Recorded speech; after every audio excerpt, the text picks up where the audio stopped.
अस्सलाम वालेकुम my dear friends, I am Afran Ashiq. I hope you all are fine. जैसा कि आप जानते हैं कि हम डिस्कस कर रहे हैं क्लास 10 के मैथमेटिक्स का chapter number 4 that's quadratic equations और आज है इसका थर्ड लेक्चर। पिछले लेक्चर के लास्ट में मैंने आपको बोला था जो हमारा नेक्स्ट लेक्चर रहेगा, मतलब आज का लेक्चर रहेगा, वो रहेगा based on the topic that is solutions of a quadratic equation by factorization method. That means आज के लेक्चर में हम समझेंगे कि एक क्वाड्रेटिक इक्वेशन के सॉल्यूशंस कैसे हम निकाल सकते हैं बाय फैक्टराइजेशन मेथड। लेकिन इस टॉपिक को डिस्कस करने से पहले हमें पता होना चाहिए what are solutions of a quadratic equation. एक क्वाड्रेटिक इक्वेशन के सॉल्यूशंस होते क्या है, सॉल्यूशंस का मतलब क्या होता है, solutions of a quadratic equation का मतलब क्या होता है। अगर तूने पिछला लेक्चर मेरे से पढ़ा होगा, वहां पे मैंने तुझे एक्सप्लेन किया था कि what are solutions of a quadratic equation, लेकिन मैं यहाँ पे आज उसकी डेफिनेशन लिखूंगा और उसको फर्दर एक्सप्लेन करूंगा कि solutions of a quadratic equation का मतलब क्या होता है और उसके हम यहाँ पे डेफिनेशन लिखेंगे, क्योंकि आपके बोर्ड एग्जाम में 1 या 2 मार्क्स का क्वेश्चन आ सकता है what are solutions of a quadratic equation. आया भी है और आ भी सकता है। हम पहले समझेंगे what are solutions of a quadratic equation. एक क्वाड्रेटिक इक्वेशन के सॉल्यूशंस का मतलब क्या होता है, solutions of a quadratic equation का मतलब क्या होता है। फिर हम समझेंगे कि फैक्टराइजेशन मेथड से कैसे हम क्वाड्रेटिक इक्वेशन के सॉल्यूशंस निकालेंगे। ऐसे ही इसके बाद हमारा जो टॉपिक रहेगा नेक्स्ट लेक्चर का, वो रहेगा solutions of a quadratic equation by quadratic formula. एक फार्मूला आती है जिससे हम निकाल सकते हैं इसी क्वाड्रेटिक इक्वेशन के सॉल्यूशंस। वो अलग मेथड है, लेकिन पहले हमें डिस्कस करना है कि फैक्टराइजेशन से कैसे हम क्वाड्रेटिक इक्वेशन के सॉल्यूशंस निकाल सकते हैं। मुझे बताओ what are solutions of a quadratic equation. मैं लिखता हूं कोई क्वाड्रेटिक इक्वेशन हमारे पास है 2x² - 3x + 1। This is a quadratic equation. क्या ये हमारे क्वाड्रेटिक इक्वेशन अभी नहीं बन गई, अब बन गई क्वाड्रेटिक इक्वेशन। अभी तक क्वाड्रेटिक पॉलिनोमियल था। ये हमारे पास क्वाड्रेटिक इक्वेशन है। इसका सॉल्यूशन का मतलब क्या होता है? सर सिंपली इसका सॉल्यूशन मतलब होता है इस x का वो वैल्यू जिससे LHS और RHS बराबर आएंगे। मतलब RHS तो 0 के बराबर है, मतलब LHS भी आएगा 0 के बराबर। अरे यार तुझे समझ नहीं यार, मुझे बताओ इस क्वाड्रेटिक इक्वेशन का सॉल्यूशन क्या होता है। इस क्वाड्रेटिक इक्वेशन के सॉल्यूशन का मतलब क्या है? सर x का वो वैल्यू जिससे LHS और RHS बराबर आएंगे। मैं फॉर एग्जांपल लेट करता हूं x का वैल्यू ऑफ 1 डालो। मैं देखूंगा क्या x का वैल्यू 1 डालने पे LHS का वैल्यू RHS के बराबर आएगा। जब मैं 1 इसमें पुट करता हूं, दैट्स 2 × 1² - 3 × 1 + 1 is equal to 0.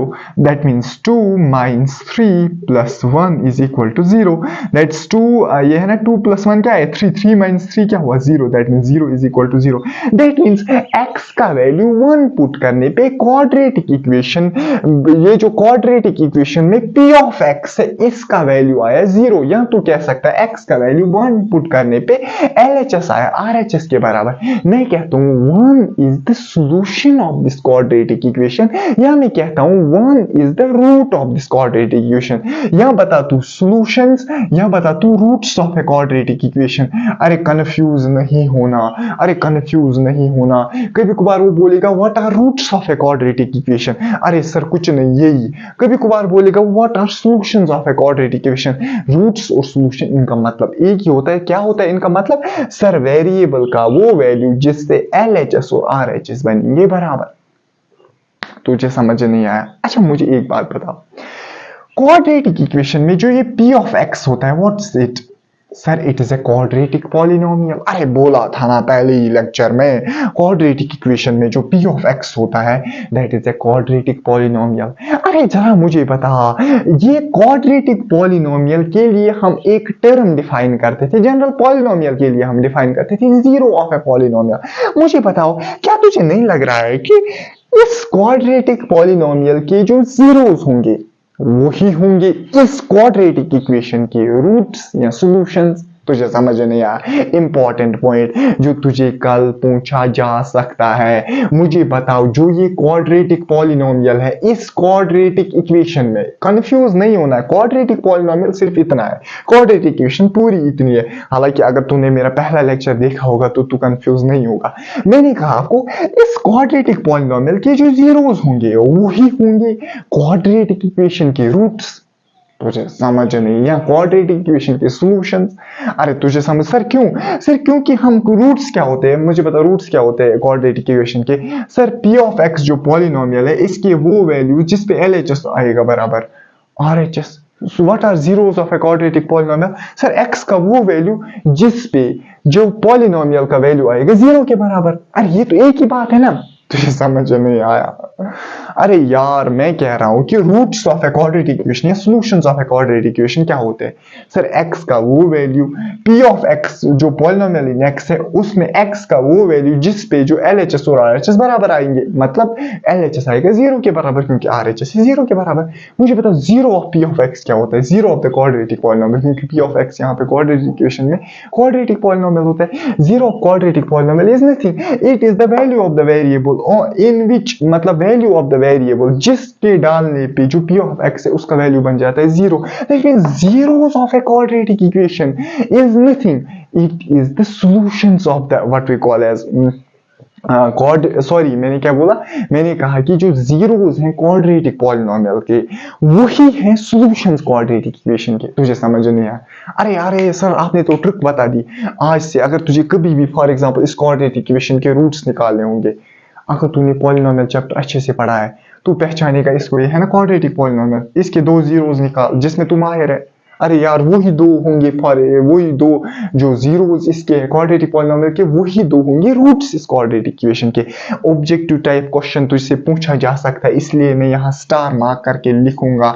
याद रखना, the zeros of the quadratic polynomial, the zeros of the quadratic polynomial, the zeros of the quadratic polynomial, जो quadratic polynomial p of x के zeros होंगे and the solutions, और जो solutions या roots होंगे quadratic equation के, solutions or roots of the quadratic equation are not different but ये होते हैं सेम। अरे यार ये सबसे इंपॉर्टेंट, पहला इंपॉर्टेंट पॉइंट इस लेक्चर का क्या सीखा तूने? सर जो क्वाड्रेटिक इक्वेशन में क्वाड्रेटिक पॉलिनोमियल होता है उसके जो जीरोस होते हैं वही होते हैं रूट्स किसके? क्वाड्रेटिक इक्वेशन के। दूसरा इंपॉर्टेंट पॉइंट यहाँ पे तू मार्क करके लिखेगा, ये पॉइंट था बोर्ड के लिए इंपॉर्टेंट, लेकिन जो दूसरा पॉइंट मैं लिख रहा हूं ये कॉम्पिटिटिव एग्जाम के लिए, वो लिखेगा वहां पे आर डिफरेंट, तू लिखेगा फिर उसको ट्रू स्टेटमेंट ना फिर फॉल्स स्टेटमेंट बन गया। जरा मुझे बता अब जो इंपॉर्टेंट, इसलिए मैं इसको 2 स्टार नहीं, इसको मैं 5 स्टार मार्क कर रहा हूं, इस क्वेश्चन को मैं 5 स्टार मार्क कर रहा हूं। मुझे बताओ जल्दी जल्दी, आपने कहा कि जो ये क्वाड्रेटिक पॉलिनोमियल के रूट्स होते हैं, सॉरी क्वाड्रेटिक पॉलिनोमियल के जीरोस, क्योंकि पॉलिनोमियल के लिए मैं डिफाइन करता हूं जीरोस, क्वाड्रेटिक इक्वेशन के लिए मैं डिफाइन करता हूं जीरोस या रूट्स या सॉल्यूशंस। मुझे पता एक चीज, क्वाड्रेटिक पॉलिनोमियल के जीरोस ही होते हैं क्वाड्रेटिक इक्वेशन के रूट्स, सॉल्यूशन या रूट्स। मुझे बताओ क्वाड्रेटिक पॉलिनोमियल के एटमोस्ट कितने रूट्स हो सकते हैं? 2। अरे तुझे समझ ही नहीं आया? क्वाड्रेटिक पॉलिनोमियल के एटमोस्ट होते 2 जीरोस, मैक्सिमम होते 2 जीरो, 3 कभी हो ही नहीं सकते। दैट मींस क्वाड्रेटिक इक्वेशन के भी एटमोस्ट होते हैं 2 सॉल्यूशंस या 2 रूट्स। अरे यार सबसे इंपॉर्टेंट पॉइंट, अगर तूने मुझसे पॉलिनोमियल्स पढ़ा है तो मुझे पता है तुझे समझ आया ही होगा, लेकिन अगर तू पहली बार मुझे देख रहा है क्वाड्रेटिक इक्वेशन से, तो याद रखना क्वाड्रेटिक पॉलिनोमियल के एटमोस्ट होते हैं 2 जीरो, मतलब मैक्सिमम के 2 जीरोस। मतलब क्या, इस x के सिर्फ 2 ही वैल्यूज पे क्वाड्रेटिक पॉलिनोमियल का जो वैल्यू आएगा वो आएगा 0। अच्छा मुझे बताओ फिर क्वाड्रेटिक इक्वेशन के कितनी सॉल्यूशंस हो सकते हैं, कितने रूट्स होते हैं? मैं एट मोस्ट ऑब्वियसली दो ही, क्योंकि वो तो एक ही बात है ना, क्वाड्रेटिक इक्वेशन के रूट्स या सॉल्यूशंस, क्वाड्रेटिक पॉलिनोमियल की जीरोस। मुझे जल्दी जल्दी बता, इस क्वाड्रेटिक इक्वेशन के एट मोस्ट फिर कितने जीरोस हो सकते हैं? दो जीरोस। मतलब इस x के सिर्फ दो ही वैल्यूज हो सकते हैं, जिनका वैल्यू x का जिनका जब हम x पे वैल्यू डालेंगे, जिनका हम यहाँ x की जगह जब वैल्यू डालेंगे, ये LHS आएगा बराबर 0 के। दैट मीन्स इंपॉर्टेंट पॉइंट जो लिखेगा सिंस क्वाड्रेटिक पॉलिनोमियल, ये जो पॉइंट है ना, इसकी बेस क्या है? ये पॉइंट। अगर तुझे ये पॉइंट समझ नहीं आया, फिर कहां तुझे ये पॉइंट आया? ये मैं कह रहा हूं कि ये दोनों सेम है, एक ही बात है। जितने जीरोस क्वाड्रेटिक पॉलिनोमियल के उतने ही रूट्स क्वाड्रेटिक इक्वेशन। अब मैं कह रहा हूं एट मोस्ट होते हैं क्वाड्रेटिक पॉलिनोमियल के दो रूट्स। मुझे पता फिर क्वाड्रेटिक इक्वेशन के सॉल्यूशंस कितने होंगे? एट मोस्ट दो। सिंस क्वाड्रेटिक पॉलिनोमियल जो होता है, since quadratic polynomial has at most two roots. At most मतलब मैक्सिमम क्या होते हैं इसके? दो रूट्स। जो मैंने कहा था कि 99.9 केसेस में होते हैं क्वाड्रेटिक पॉलिनोमियल के दो roots. Therefore quadratic equation has at most two solutions या two roots. Polynomial has at most two roots. अरे यार खत्म हो गया सब कुछ। At most two roots. मुझे बता जल्दी एक quadratic equation, sorry quadratic polynomial नहीं, क्वाड्रेटिक इक्वेशन। मुझे पता जल्दी क्वाड्रेटिक इक्वेशन के एट मोस्ट कितने रूट्स होते हैं? दो रूट्स, जो 99.9 केसेस में होते हैं। दैट मींस इस x के सिर्फ दो ही वैल्यूज होते हैं, जिनका वैल्यू डालने पे यहाँ LHS आता है 0 के बराबर, या LHS बोलो बराबर आता है RHS के। अब मसला है, अब हमने वही रूट्स फाइंड करने। अगर वो सर दो वैल्यूज है, मुझे निकाल के दो, मुझे क्वाड्रेटिक इक्वेशन के निकाल के दो, मुझे इस क्वाड्रेटिक इक्वेशन के x के वो दो वैल्यूज निकाल के दो जिन पे LHS आएगा 0 के बराबर। मतलब इनडायरेक्टली मुझे इस क्वाड्रेटिक इक्वेशन के दो सॉल्यूशंस निकाल के दो, मुझे इस क्वाड्रेटिक इक्वेशन दो रूट्स निकाल के दो। लेकिन बिफोर गोइंग टू दैट हम फैक्टराइजेशन मेथड पढ़ेंगे। मैं यहाँ पे solution of a quadratic equation को डिफाइन करता हूँ। वो हमने समझा, लेकिन अब मैं डिफाइन करता हूँ इसको मैं यहाँ पे डिफाइन करता हूँ। मीनिंग तो हमने समझी, लेकिन डिफाइन करूंगा क्यों? क्योंकि मैं नहीं चाहता कि एक भी क्वेश्चन मेरे लेक्चर से बाहर आए आपके बोर्ड एग्जाम में। मैं चाहता हूँ कि अगर 1 मार्क्स का क्या आधे मार्क्स का क्वेश्चन भी आए बेटा, वो यही से आएगा। मैं लिखूंगा डेफिनेशन किसके लिए? मैं लिखूंगा definition of solution of a quadratic equation. मैं कहता हूं इफ, वहीं से मैं स्टार्ट करूंगा। ए रियल नंबर अल्फा, एक रियल नंबर हम लेंगे अल्फा। मैंने क्या कहा? ए रियल नंबर अल्फा, कोई भी रियल नंबर अल्फा हमारे पास है, it may be 1 2 3 4, is called, इसको हम तभी बोलेंगे, इज कॉल्ड रूट और solution of a quadratic equation. बात को समझना, मैं कैसे डिफाइन करूंगा इसको। This called the mathematical definition. एक रियल नंबर अल्फा, कोई भी रियल नंबर हमारे पास अल्फा है, कोई भी 1 हो सकता है, 2 हो सकता है, 3 हो सकता है, 4 हो सकता है। इसको मैं तभी बोलूंगा रूट और solution of the quadratic equation. Root और solution of the quadratic equation. Quadratic equation में लूंगा जनरल जो फॉर्म है, standard form of the quadratic, ax² + bx + c, while a b c are real numbers. लेकिन important एक में लिखूंगा a is not equal to 0। मैंने क्या कहा? मैं कह रहा हूं कि रियल नंबर अल्फा को तभी मैं बोलूंगा रूट या solution of the quadratic equation ax² + bx + c, while a is not equal to 0 when मैं कह रहा हूं कि इस अल्फा को मैं तब बोलूंगा ये इसका रूट या सॉल्यूशन है when alpha x² + alpha x + c is equal to 0। तुझे समझ नहीं आया? मैं कह रहा हूं कि इस अल्फा को तभी मैं बोलूंगा इस क्वाड्रेटिक इक्वेशन का ये रूट है is equal to 0। ये इस क्वाड्रेटिक इक्वेशन का रूट है जब मैं x का, सॉरी मैंने क्या कहा? a अल्फा स्क्वायर है ऐसे प्लस b अल्फा प्लस सी। जब मैं क्या कह रहा था? मैं कह रहा था कि इस अल्फा को तभी मैं बोलूंगा रूट या solution of this quadratic equation जब मैं इस x की जगह अल्फा डालूंगा, इस x की जगह अल्फा डालूंगा और इस क्वाड्रेटिक इक्वेशन का जो वैल्यू है, इस क्वाड्रेटिक इक्वेशन में जो लेफ्ट हैंड साइड है वो आएगा बराबर 0 के, मतलब लेफ्ट हैंड साइड आएगा बराबर राइट हैंड साइड के। अरे तुझे समझ आया होगा। मैं कह रहा हूँ कि इस अल्फा, ये है ना अल्फा, कोई भी रियल नंबर, इसको मैं तभी बोलूंगा रूट या solution of the quadratic equation ax² + bx + c = 0, a is not equal to 0 when जब a अल्फा स्क्वायर, मतलब x की जगह मैं क्या पुट किया, अल्फा, x की जगह यहाँ पे भी पुट क्या किया, अल्फा, मतलब जब मैं अल्फा का मतलब x का वैल्यू अल्फा डालूंगा, LHS का बराबर वैल्यू आएगा 0, मतलब LHS आएगा बराबर RHS के।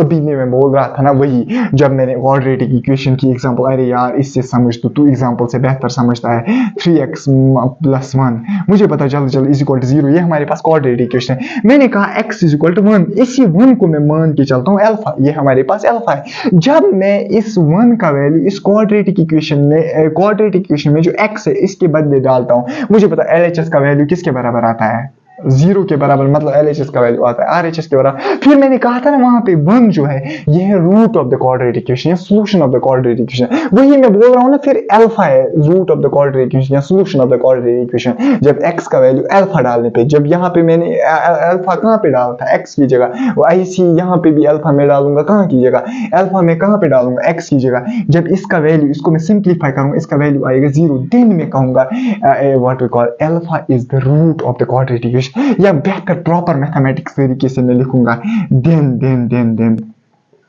ऑल्सो मैं लिख सकता हूं ऑल्सो x = अल्फा, जब मैंने x का वैल्यू क्या डाला alpha, is the root of the, x = alpha is the root या solution of the quadratic equation.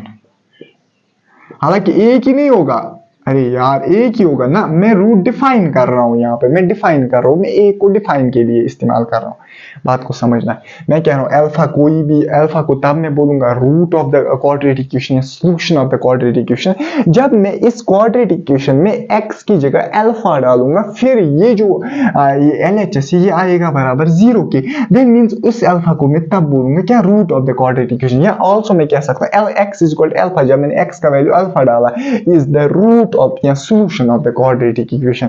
या और मैं कह सकता हूं, क्या मैं नहीं कह सकता हूं अल्फा सेटिस्फाइज दिस क्वाड्रेटिक, जो मैं कल बक रहा था हर किसी मतलब क्वेश्चन में, कल मैंने बका कि alpha satisfies the quadratic equation. Satisfies the quadratic equation का मतलब ये इसका रूट है या ये इसका सॉल्यूशन है। अरे यार अगर तुझे पता है 1 इस क्वाड्रेटिक इक्वेशन का रूट है या सॉल्यूशन है, तू कह सकता है 1 सेटिस्फाइज दिस क्वाड्रेटिक इक्वेशन, मतलब 1 इसको सेटिस्फाई कर रहा है, 1 इसको सेटिस्फाई कर रहा है, मतलब 1 जब मैं इसका वैल्यू डाल रहा हूं यहाँ पे इस क्वाड्रेटिक इक्वेशन में LHS आ रहा है, RHS के बराबर, मतलब LHS आ रहा है 0 के बराबर। जब मैं इस IC सिमिलर तरीके से यहाँ पे जब मैं x की जगह अल्फा डाल रहा हूँ, ये जो इस क्वाड्रेटिक इक्वेशन में LHS आ रहा है 0 के बराबर, मतलब अल्फा इस क्वाड्रेटिक को सेटिस्फाई कर रहा है। सेटिस्फाई करने का मतलब ये इसका रूट है, ये इसका सॉल्यूशन है।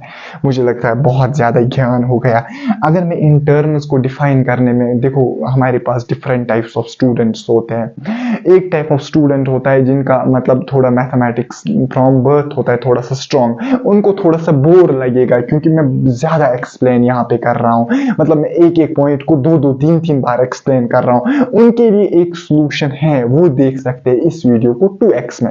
लेकिन मैं उन बच्चों को अंडर कंसिडरेशन ले रहा हूँ जो जिनका मैथमेटिक्स का एक फोबिया होता है राइट फ्रॉम बिगिनिंग। उन बच्चों के लिए मैं क्या कह रहा हूँ, इन बच्चों के लिए मैं एक एक चीज को 2-2 3-3 दफा एक्सप्लेन कर रहा हूँ, 2-2 3-3 लैंग्वेज में एक्सप्लेन कर रहा हूँ ताकि उनको किसी भी तरीके से समझ आए।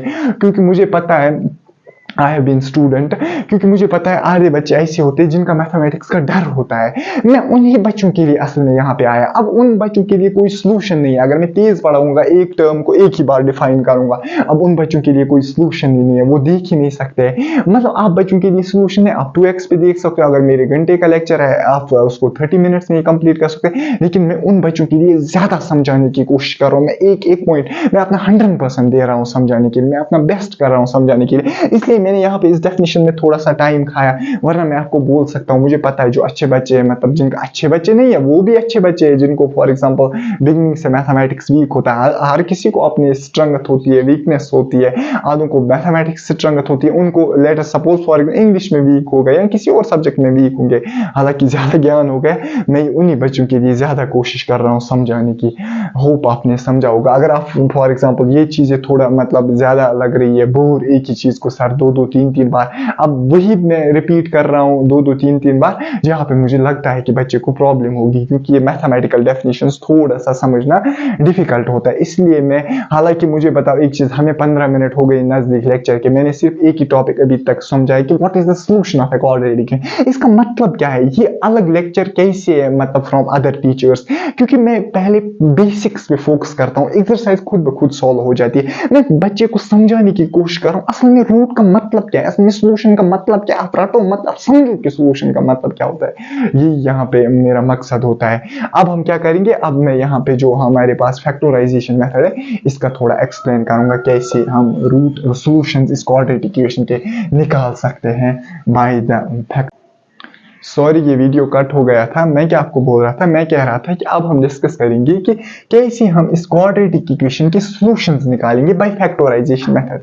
मेथड हमारे पास एक ही नहीं है, आज के लेक्चर में हमने डिस्कस करना है एक ही मेथड, नेक्स्ट लेक्चर में इंशाल्लाह हम डिस्कस करेंगे क्वाड्रेटिक फार्मूला से हम कैसे इस क्वाड्रेटिक इक्वेशन के सॉल्यूशंस निकालेंगे, जो हमने अभी समझा सॉल्यूशंस होते क्या है। अब हमारा मकसद है कि उसको निकाले कैसे, पहले हम समझेंगे फैक्टराइजेशन मेथड से कैसे इस क्वाड्रेटिक इक्वेशन के सॉल्यूशंस हम निकाल सकते हैं। क्या जिन बच्चों ने मेरे पास पॉलिनोमियल्स पढ़ा होगा उन बच्चों को ये वाला पार्ट देखने की बिल्कुल भी जरूरत नहीं है, क्योंकि वहां पे मैंने असल में मतलब ये अच्छे से एक्सप्लेन किया है कि कैसे हम इस क्वाड्रेटिक इक्वेशन, वहां पे हालांकि क्वाड्रेटिक इक्वेशन नहीं थी, वहां पे क्वाड्रेटिक पॉलिनोमियल था, वहां पे मैंने कहा था कि क्वाड्रेटिक पॉलिनोमियल की जीरोस कैसे हम फाइंड करेंगे बाय फैक्टराइजेशन मेथड। अरे यार यहाँ इसको दूसरा नाम बोलते हैं फैक्टराइजेशन या मिडिल टर्म स्प्लिटिंग मेथड, इसको हम दूसरा नाम देते हैं मिडिल टर्म स्प्लिटिंग मेथड।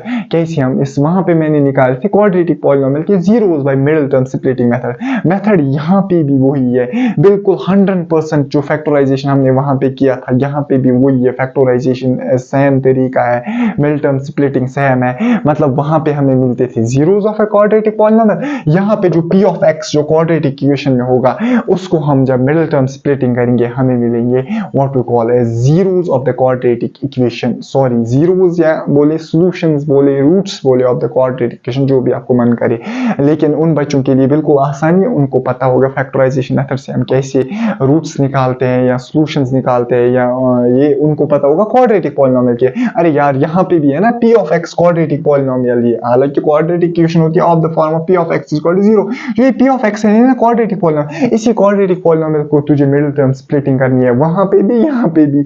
अरे यार जो उसके वहां पे निकलते थे हमें zeros of the quadratic polynomial, यहाँ पे हमें निकलेंगे क्वाड्रेटिक इक्वेशन के सॉल्यूशंस और what we call as roots of the quadratic equation.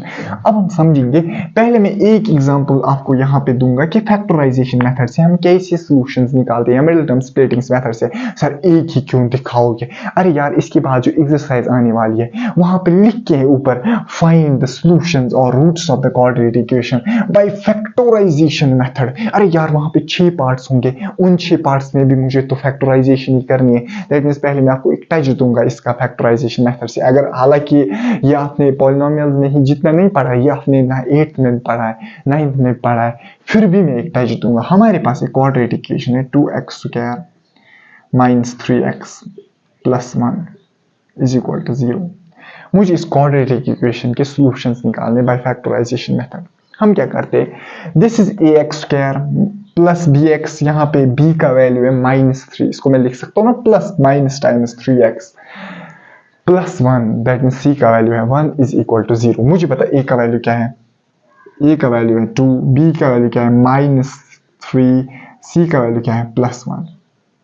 यहाँ पे प्लस माइनस को खास ख्याल रखना, इसलिए आपके लिए मैं प्लस माइनस लिख रहा हूँ, क्योंकि आपको आगे भी जरूरत लगेगा क्वाड्रेटिक फार्मूला में आइडेंटिफाई ए बी एंड सी। अगर हम मतलब इसको जनरल क्वाड्रेटिक इक्वेशन के साथ कंपेयर करेंगे, x square plus b x plus c is equal to 0, a क्या है बी क्या है सी क्या है, ये आपको आगे भी जरूरत लगेगा, इसलिए मैंने यहाँ पे साइंस यूज किया।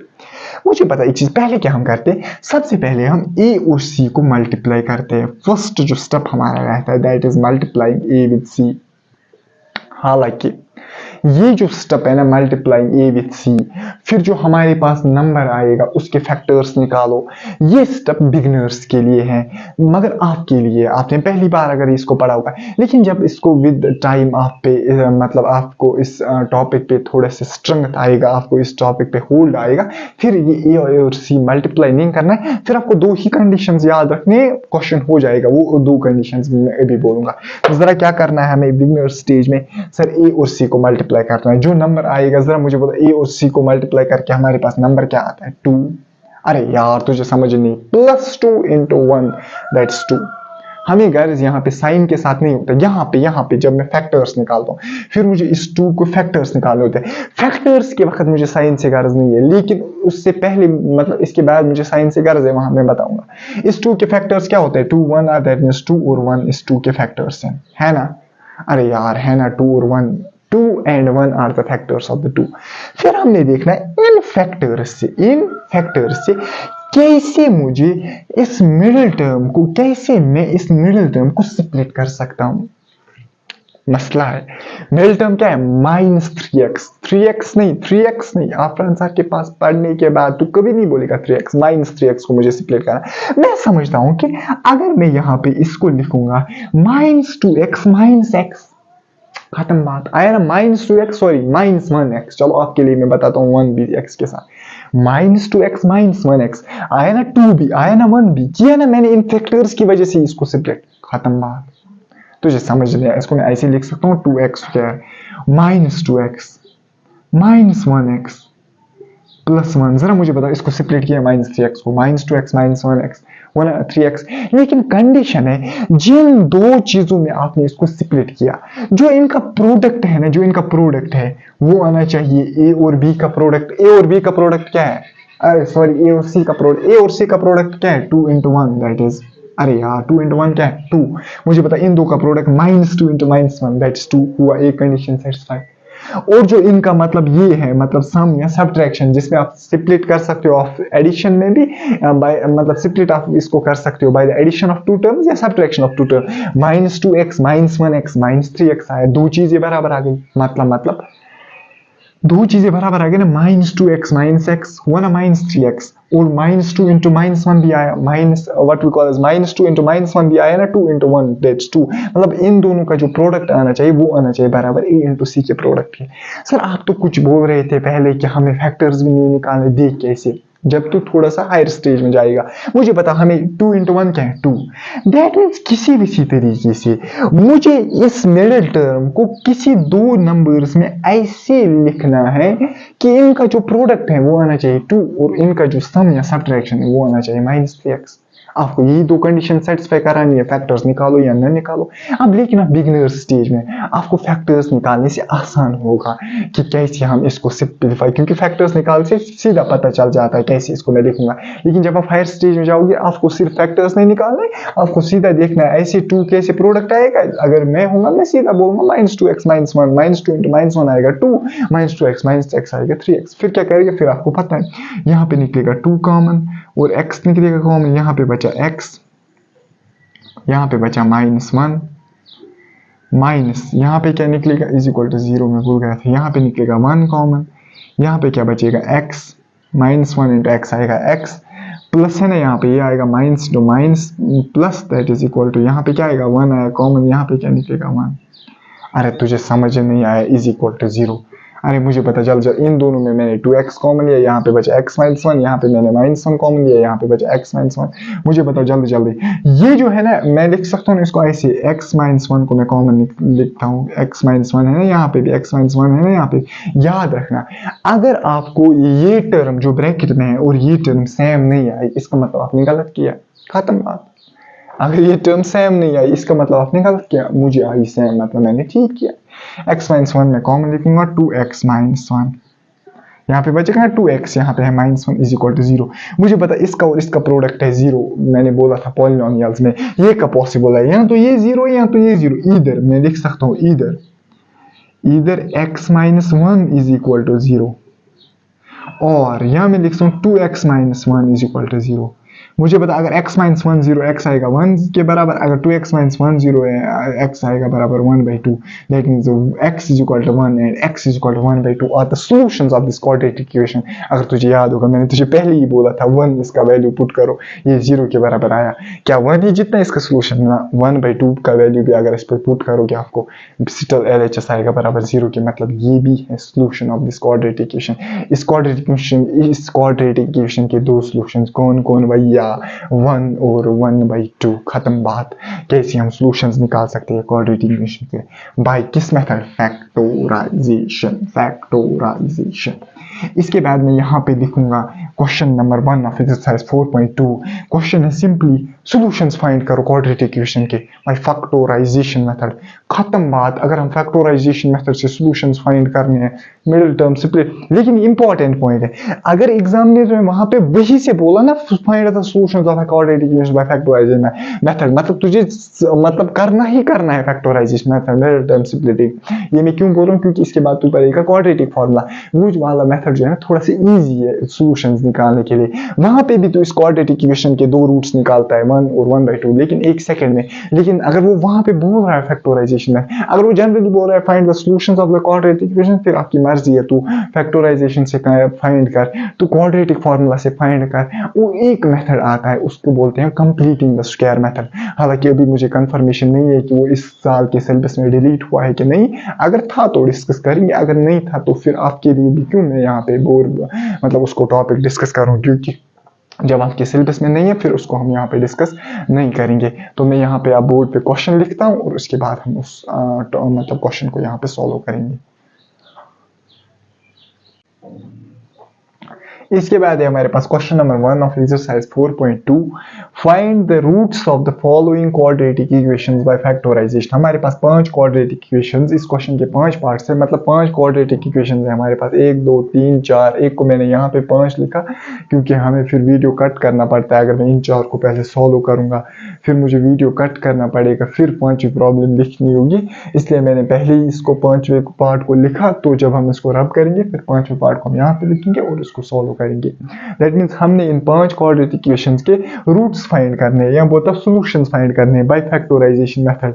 जैसे हमने अभी एक जो क्वाड्रेटिक इक्वेशन ली थी उसके हमने रूट्स फाइंड किए बाय फैक्टराइजेशन मेथड, ऐसे हमने इन क्वाड्रेटिक इक्वेशंस के रूट्स फाइंड करने बाय फैक्टराइजेशन। अभी आपको मैंने बोला अगर वहां पे फैक्टराइजेशन नहीं आए तो आप क्वाड्रेटिक फार्मूला से भी इनके रूट्स फाइंड कर सकते हो। अगर फैक्टराइजेशन आए फिर नेसेसरी है कि फैक्टराइजेशन से आपको सॉल्व करना है। देखो पहला स्टेप हम इसी क्वाड्रेटिक इक्वेशन को रिपीट लिखेंगे, x क्या minus 3x minus 10 is equal to 0। पहला स्टेप आप यही लिखोगे, रिपीट इस क्वाड्रेटिक इक्वेशन को। मुझे पता फिर क्या हम करते हैं, सर a और c का प्रोडक्ट करते हैं, a is 1 here, a is 1, c is 10 but c is minus 10। लेकिन मैंने कहा जब फैक्टर्स हम निकाले होंगे हमें नंबर ही जितना, 1 into 10 that is 10। यहाँ पे मैं इस 10 के फैक्टर्स निकालूंगा, 2 5 are 10, ये बिगनर्स के लिए, और आप यही करोगे, आप इसके बगैर कुछ नहीं करोगे। 2 5 are 10, 5 1 are 5। दैट मीन्स 2 5 और 1 जो है ना आर द फैक्टर्स ऑफ 10। ये 2 5 और 1 फैक्टर्स ऑफ 10।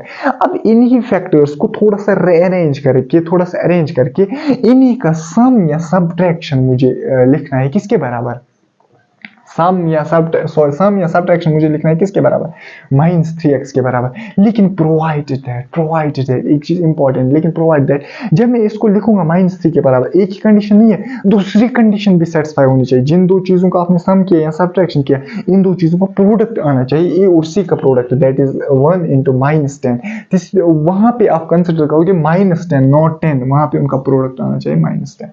सर हम कोशिश करेंगे, ये है ना 5, ये है ना 2, आ गया ना 3, खत्म बात, इसमें तो देखने वाली बात ही नहीं है।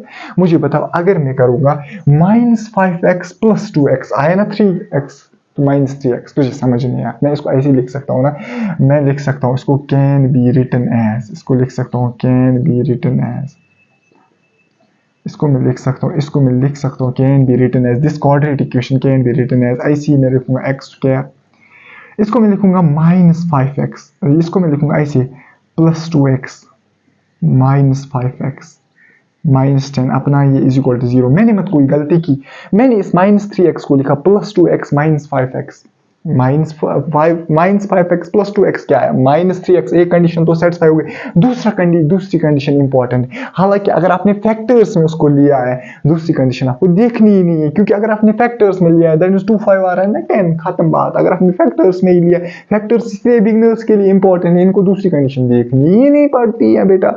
जरा मुझे जल्दी जल्दी बताओ, 2 × 5 क्या है 10, लेकिन 10 इंपॉर्टेंट नहीं है, प्लस इंटू माइनस क्या है माइनस, दैट इज -10 आया हमारे पास, ए और सी का प्रोडक्ट भी -10।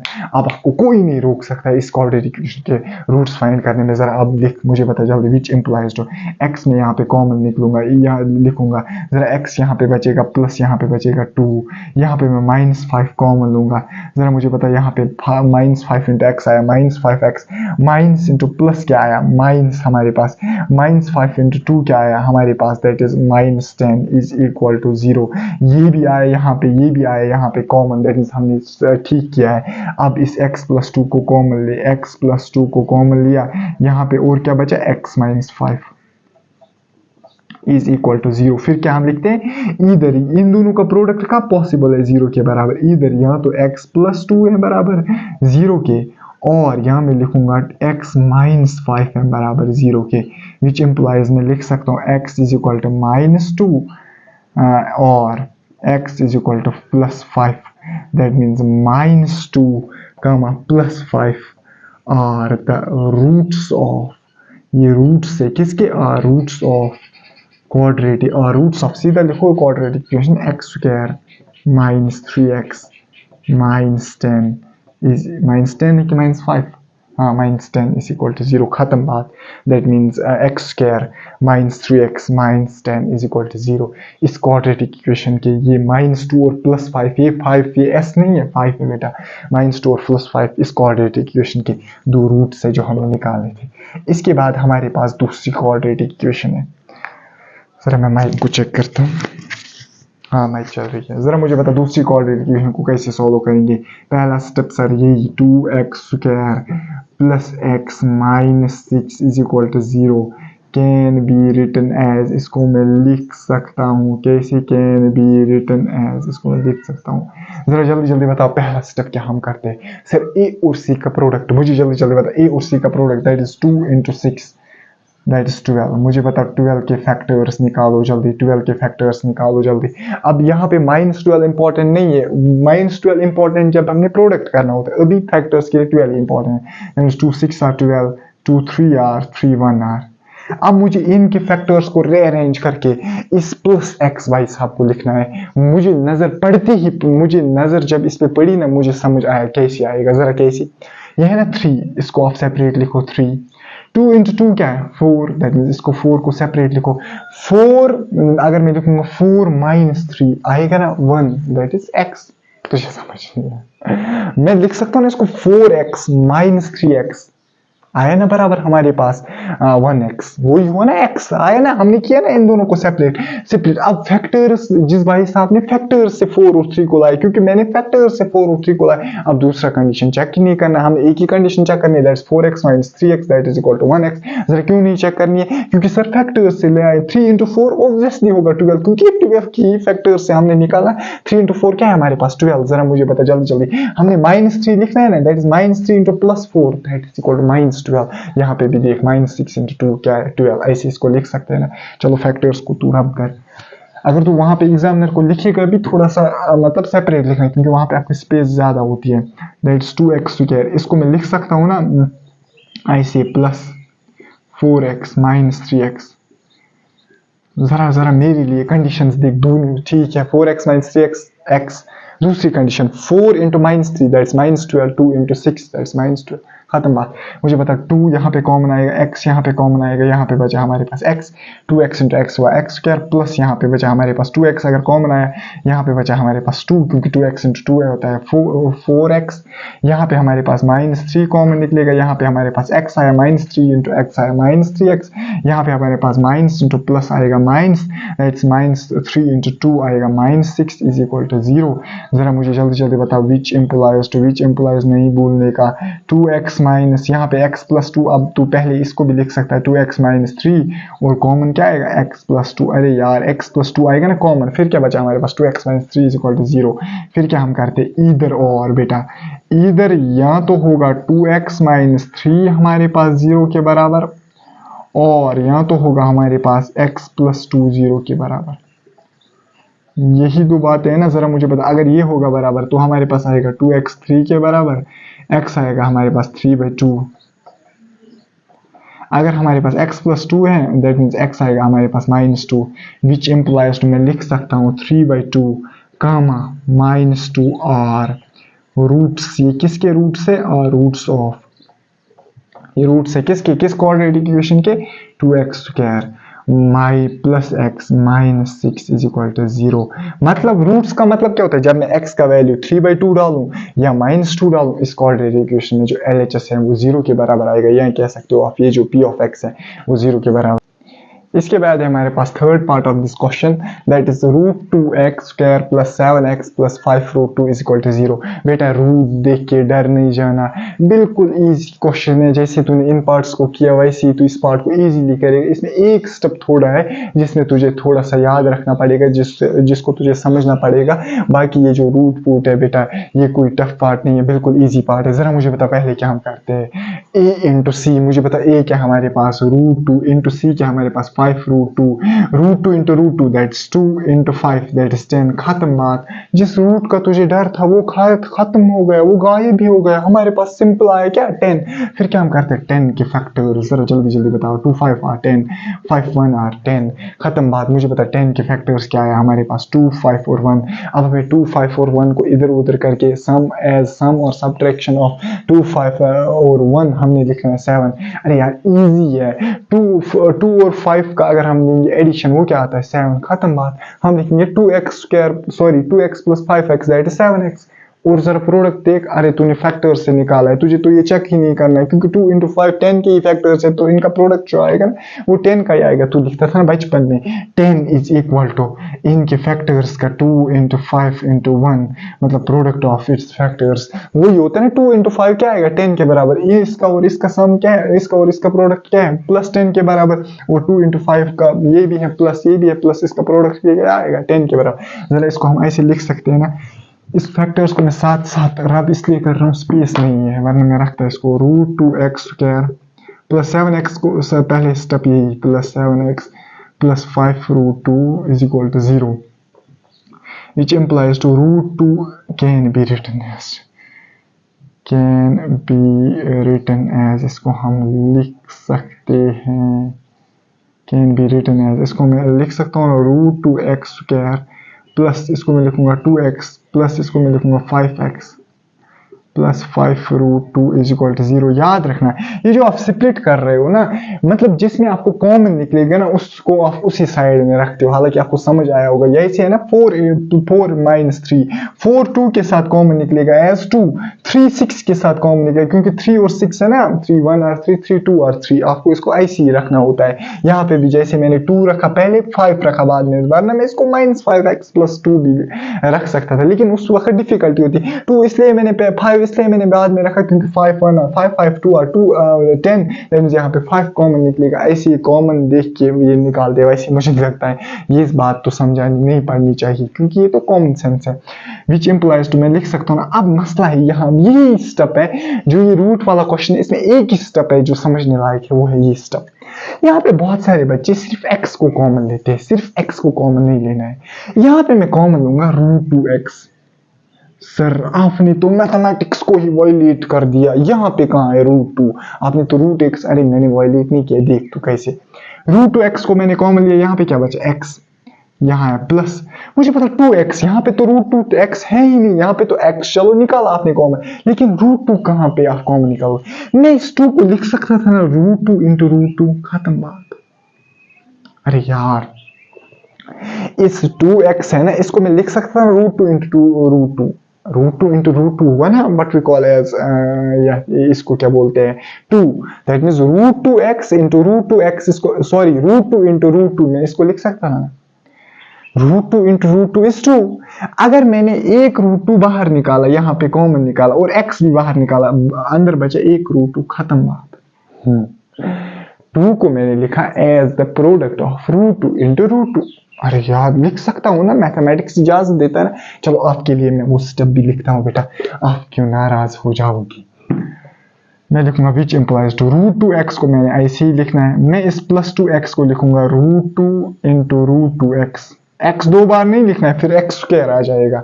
मैं इसको देखो वायलेट मत हो गया कुछ, √2 इंटू √2 2x, खत्म बात, plus 5x plus 5 √2 is equal to 0।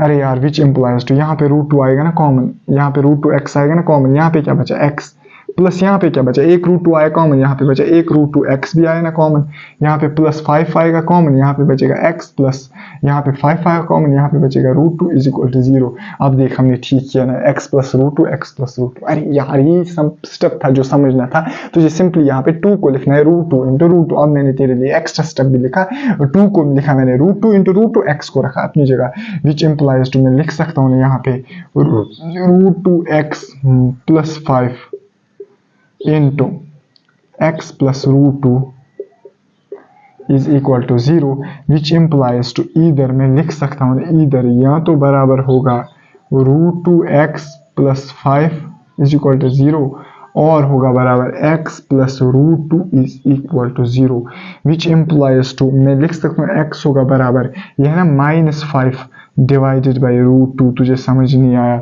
ये ना √2x प्लस 5 तुझे समझ नहीं आया, ये ना √2x प्लस 5, √2x आएगा बराबर -5, x आएगा बराबर -5 डिवाइड बाई √2 और x होगा बराबर minus of √2, x is equal to minus of √2, that means -5 divide by √2 into and -2, या इसको तो फर्दर सिंप्लीफाई कर सकते हैं, -5 divide by √2 into √2 divide by √2, जिसे तो बचपन में रैशनलाइजेशन कहता था, that comes out to be -5 √2 divide by 2, या तो इसको ऐसे लिख सकता है ना -5 √2 divided by 2 and x is equal -√2 are the roots of this quadratic equation. जरा जल्दी जल्दी मुझे बता, हम क्या लिखेंगे, यहाँ हम लिखेंगे -5 √2 डिवाइडेड बाई 2 कामा -√2 आर, ये हमारे पास क्या है, रूट्स या सॉल्यूशंस ऑफ किसके, हाँ इस क्वाड्रेटिक इक्वेशन के, √2x² प्लस 7x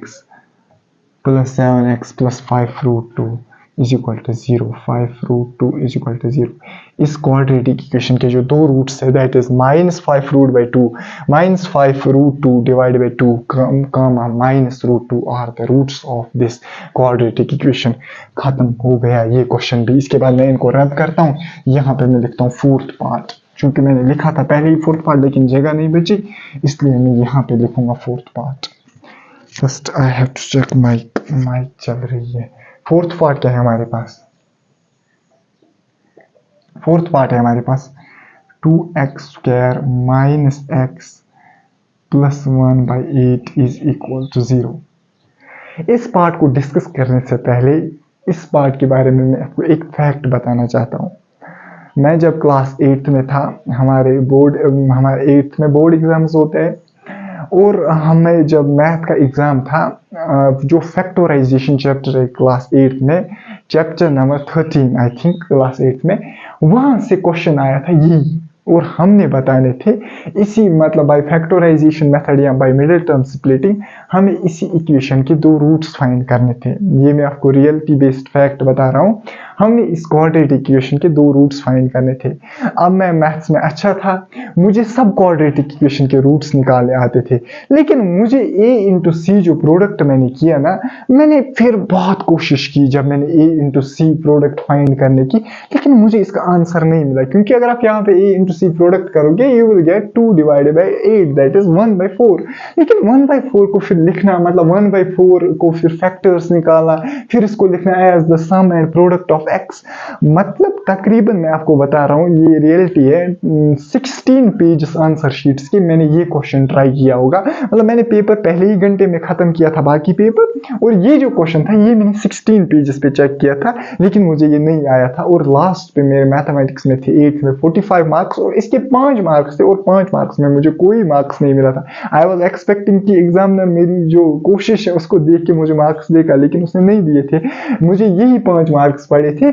मैं इस क्वाड्रेटिक इक्वेशन को सॉल्व ही नहीं वहां पे कर पाया। हालांकि 8th में एक ही मेथड होता है, अगर मुझे क्वाड्रेटिक फॉर्मूला उस वक्त पता होती तो उसको मैं निकालता, लेकिन मसला था वहां पे एक ही मेथड होता है 8th में, फैक्टराइजेशन। लेकिन मैं इस मेथड को अब यहाँ पे जब मैं आया, मतलब मैंने ये क्वेश्चन देखा, थोड़ा सा इमोशनल रिलेशन है मेरी इस क्वेश्चन के साथ, तो मैं थोड़ा सा ये हो गया कि मैंने सोचा कि इस क्वेश्चन के बारे में मैंने बहुत प्रैक्टिस की थी, लेकिन मुझे वहां पे नहीं आया था। लेकिन अब हम आए हैं क्लास 10th में, तो अब मैं आपको सिखाऊंगा तरीका इस क्वेश्चन को।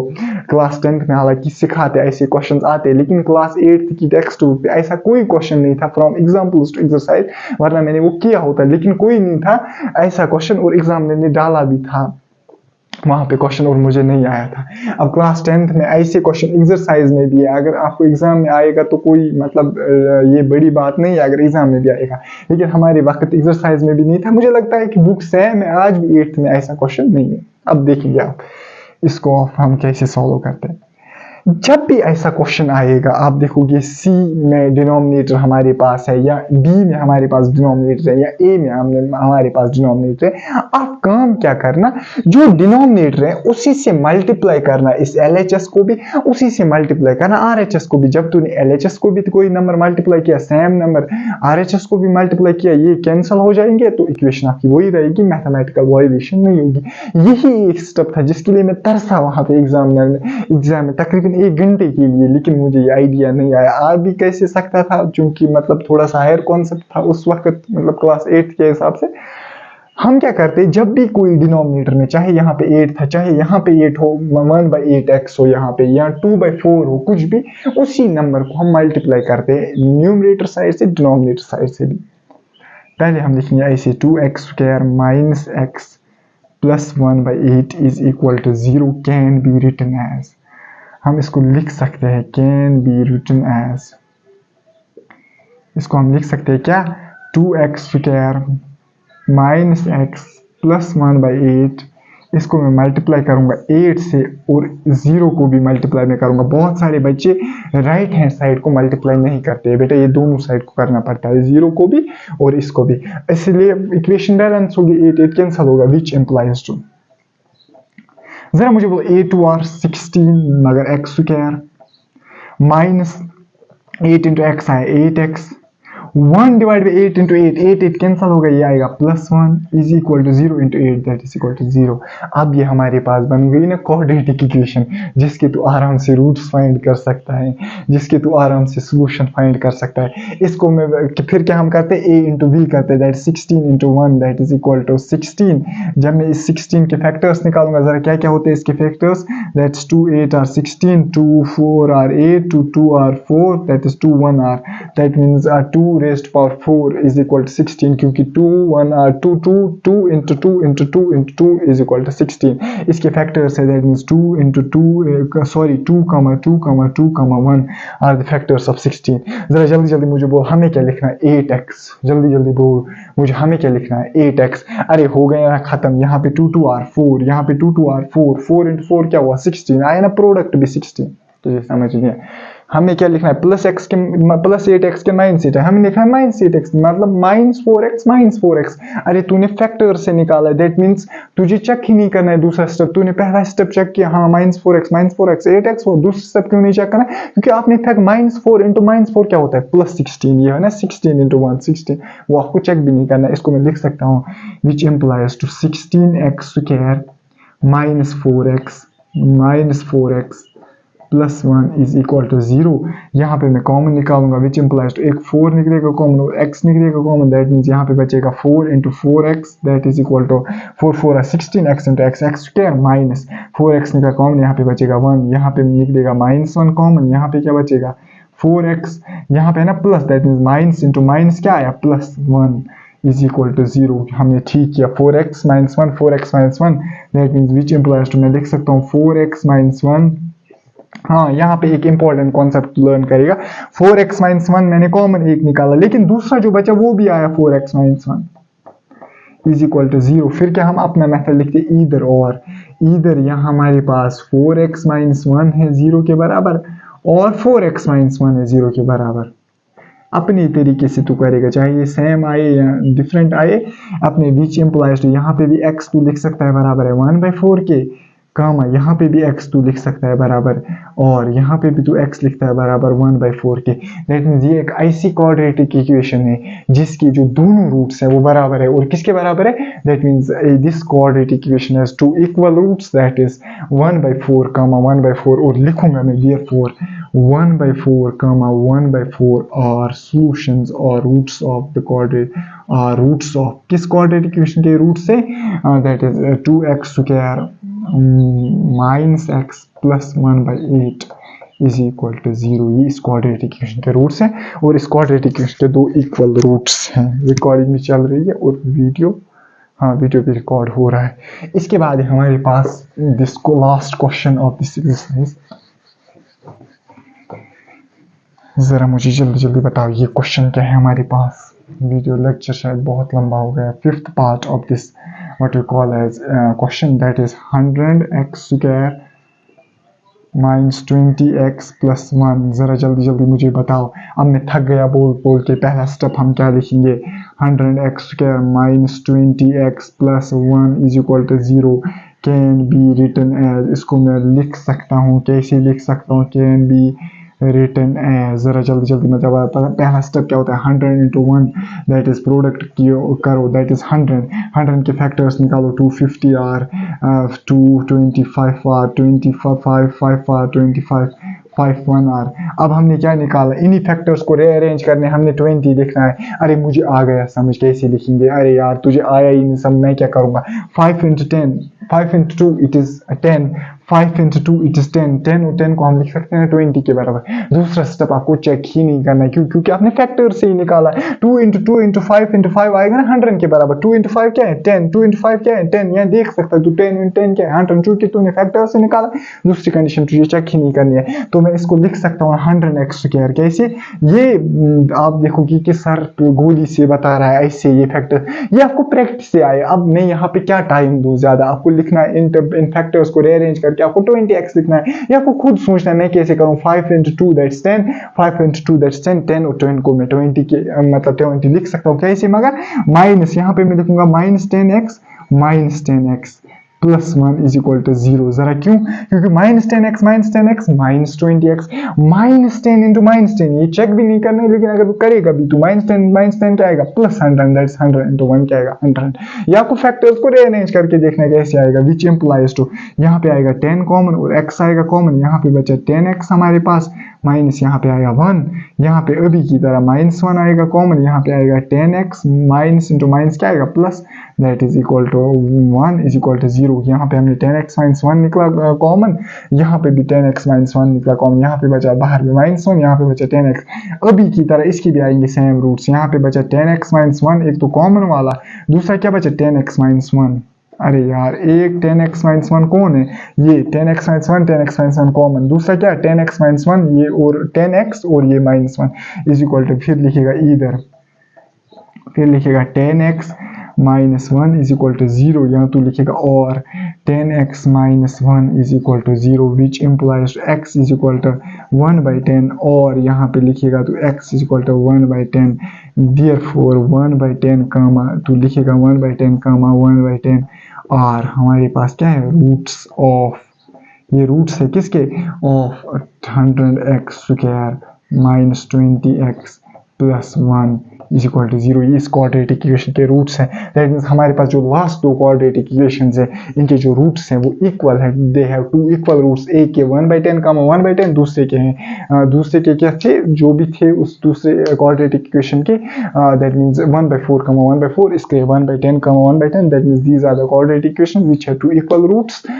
तो इसी के साथ हमारा जो आज का लेक्चर है ये यहीं पे खत्म हो जाता है। दैट मीन्स आज के लेक्चर में हमने क्वेश्चन नंबर 1 कंप्लीटली डिस्कस किया, और जो हमारा नेक्स्ट लेक्चर होगा इसमें हम क्वेश्चन नंबर 2 डिस्कस करेंगे ऑफ एक्सरसाइज 4.2 और ऑनवर्ड्स हम क्वेश्चन और जो उसके ऑनवर्ड्स क्वेश्चन है उनको हम डिस्कस करते हैं। तो अल्लाह हाफिज, मिलते हैं किसी अगले लेक्चर में।